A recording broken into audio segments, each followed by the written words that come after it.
Twelfth board students, दो question अति महत्वपूर्ण फोटो इलेक्ट्रिक इफेक्ट के, जिसके लिए दो वीडियो बनेगी, एक ये है, एक अगली बनेगी।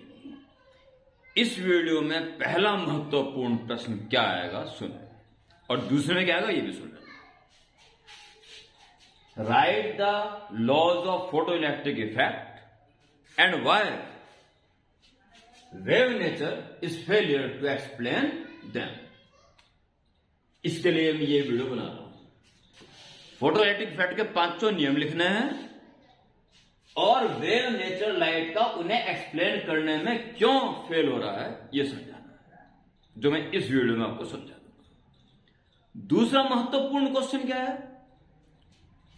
Right the laws of photo electric effect and explain them by Einstein's theory, या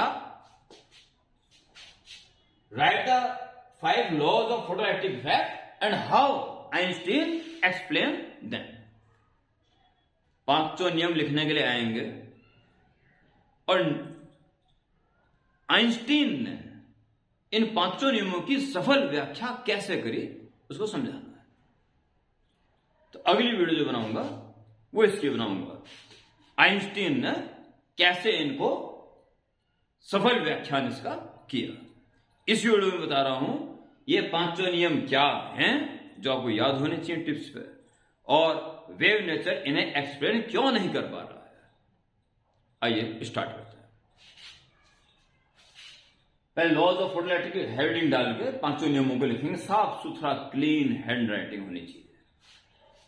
पहला क्या था?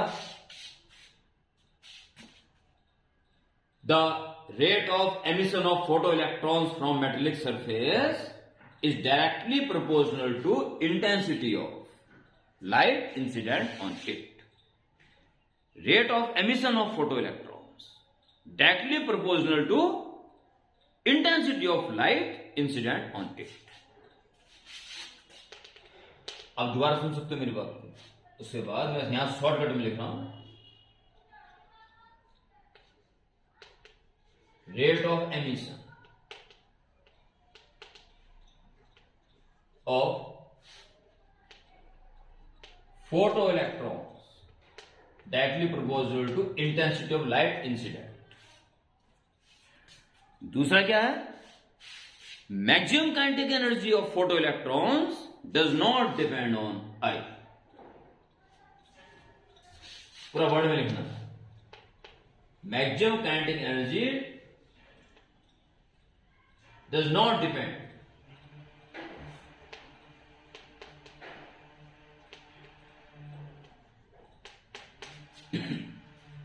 शुरू के दो नियम इंटेंसिटी से संबंधित है, फिर बोल देता हूं एक बार। First law, the rate of emission of photo electrons is directly proportional to intensity of light incident. Number 2, maximum kinetic energy of photo electron does not depend on intensity of light. तीसरा, या intensity दोनों बातें खत्म हो जाती।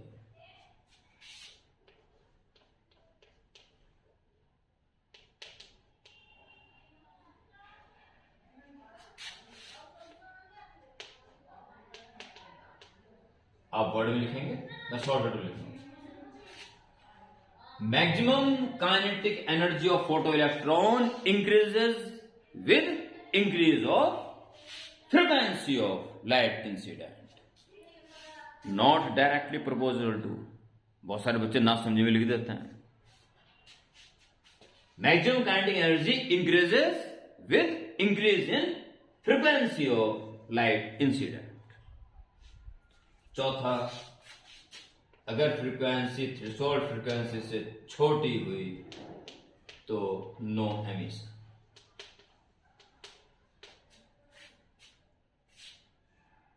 If the frequency of light incident is less than a certain value of frequency, threshold frequency, then no photo electron emit out.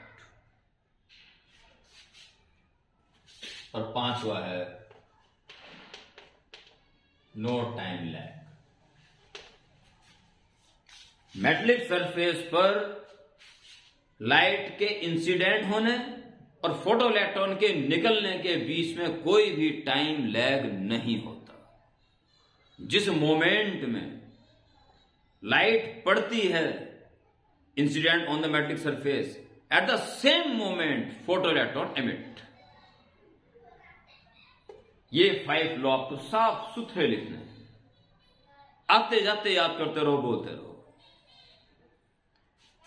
अब जो महत्वपूर्ण बात है इस वीडियो की, वे 3 कारण जिनसे हम कह सकते हैं कि वेव नेचर इस महान घटना को एक्सप्लेन करने में फेल हो रहा है। Wave nature is failure to explain photoelectric effect due to following reason. पहले रीजन की तरफ बात करें। वेव नेचर ये कहता है कि इंटेंसिटी प्रोपोर्शनल टू एम्पलीट्यूड का स्क्वायर।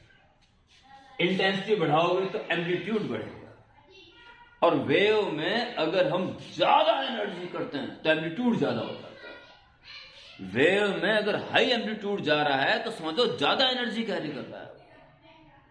इसका मतलब वेव नेचर के माने तो इंटेंसिटी बढ़ा देने से एम्पलीट्यूड बढ़ेगा, एम्पलीट्यूड बढ़ने का मतलब एनर्जी बढ़ेगी, यानी कि इंटेंसिटी बढ़ाने से एनर्जी बढ़ेगी, यानी एमिट होने वाले फोटो इलेक्ट्रॉन की एनर्जी भी बढ़ जानी चाहिए, जो कि नंबर 2 के अकॉर्डिंग गलत है। इसलिए एक्सपेरिमेंट को सही मानेंगे, थ्योरी में चेंजिंग की जा सकती है। थ्योरी में सोचा जा सकता है, पर जो एक्सपेरिमेंट दिखाई दे रहा है सा, वो हमेशा सत्य है। तो पहला point, according to wave nature I proportional to a square and amplitude. On increasing the amplitude, या for high amplitude, energy carrying is also high. Means on increasing the temperature, शुरू से सुनिए। According to wave nature, I propose to A square. So on increasing intensity of light, its amplitude and so its energy increased. So photoelectrons, energy of emitted photoelectrons should be increased on increasing intensity, which contradicts the experimental fact. समझिए होंगे इस बात को अपने अंदाज में, जैसे मैंने बोला वो लिखना है, नहीं तो अपने अंदाज में लिख सकते हो। नंबर 2, अगर मेटल से फोटो इलेक्ट्रॉन किसी लाइट के पड़ने से नहीं निकल रहा है तो वेव थ्योरी कह रही है कि उसकी इंटेंसिटी बढ़ा दे, तो एम्पलीट्यूड बढ़ेगा, हाई एनर्जी आएगी, तब निकाल देगा उसको।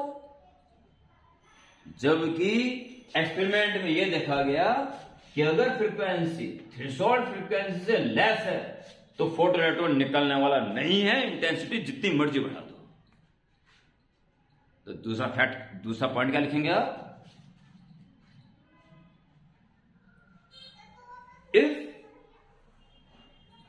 photo electron does not emit out on incident of light, then according to wave theory it can be emit out by increasing its intensity. अगर इलेक्ट्रॉन नहीं निकल पा रहा है तो वेव थ्योरी कह रही है कि इसकी इंटेंसिटी बढ़ा दो, उसकी एनर्जी बढ़ जाएगी, तब वो उसको निकाल देगा। But experimental fact is that if frequency is less than the threshold frequency then no photo electron emit out, चाहे इंटेंसिटी जितनी मर्जी बढ़ा लो। ठीक है, ये आपको लिखना है। और नंबर 3 बिल्कुल सिंपल है। वेव जब जाती है तो पॉइंट टू पॉइंट पहुंचने में टाइम लेती है। अगर वेव थ्योरी माने तो थोड़ी दूर चलने में से टाइम तो लेगा ही लेगा। According to wave theory there should be time lag between moment of incident of light and moment of emission of photoelectron, which contradict the experimental fact. Due to these reasons, wave theory is failure to explain photoelectric effect. अगली video का इंतजार कीजिए, उसमें बताऊंगा फिर दोबारा पांचों law को याद करा दूंगा और आइंस्टीन कैसे उसको एक्सप्लेन कर रहा है, वेल एक्सप्लेनेशन, और इसके लिए उन्हें नोबेल प्राइज से सम्मानित भी किया गया। यानी वेरी इंपॉर्टेंट वीडियो जो इसके नेक्स्ट वीडियो आएगी। ओके।